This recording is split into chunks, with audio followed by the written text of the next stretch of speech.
ജാതി സെൻസസ് എടുത്തതുകൊണ്ട് എന്തു ഗുണമാണ് രാഷ്ട്രത്തിനുണ്ടാകുന്നത്? സംവരണത്തോത് ഒ.ബി.സിക്ക് വർദ്ധിപ്പിക്കാൻ പറ്റില്ല.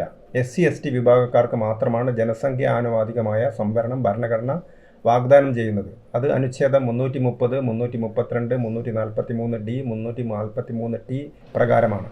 അനുച്ഛേദം 15(4), 5, 16(4), 335 പ്രകാരം അവർക്ക് അർഹതപ്പെട്ട സംവരണം അവരുടെ ജനസംഖ്യാ കണക്ക് കേന്ദ്ര സംസ്ഥാന സർക്കാരുകളുടെ പക്കൽ ഓരോ 10 വർഷം കഴിയുമ്പോൾ നടത്തുന്ന സെൻസസ് പ്രകാരം ലഭ്യമാണ്. കേരളത്തിൽ SC സംവരണം 8% 1971 സെൻസസ് കണക്കിൻ്റെ അടിസ്ഥാനത്തിൽ ഏർപ്പെടുത്തിയതാണ്.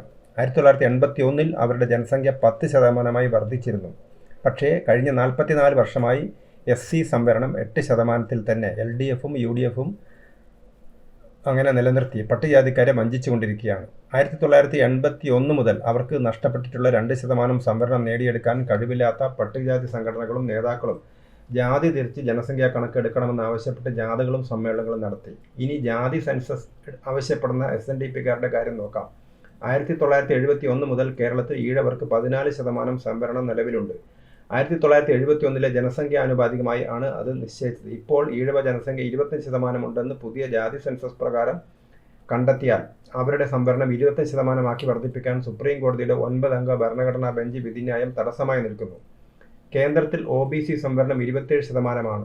OBC ജനസംഖ്യ 52% ഉണ്ടായിരുന്നപ്പോൾ ആണ് 27% മണ്ഡൽ കമ്മീഷൻ റിപ്പോർട്ടിന്റെ അടിസ്ഥാനത്തിൽ നിശ്ചയിച്ചത്.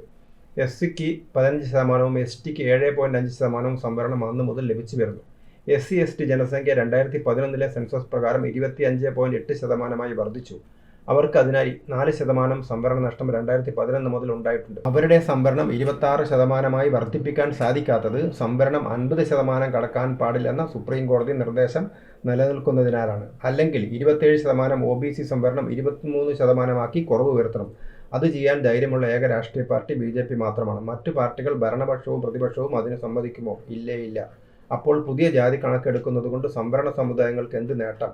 രാജ്യത്തിന് എന്ത് ഗുണം? കോടിക്കണക്കിന് രൂപ ചെലവാക്കി ജാതി കണക്കെടുക്കുന്നത് ഗുണത്തേക്കാളേറെ ദോഷമുണ്ടാക്കുമെന്ന് ഞാൻ ഭയപ്പെടുന്നു.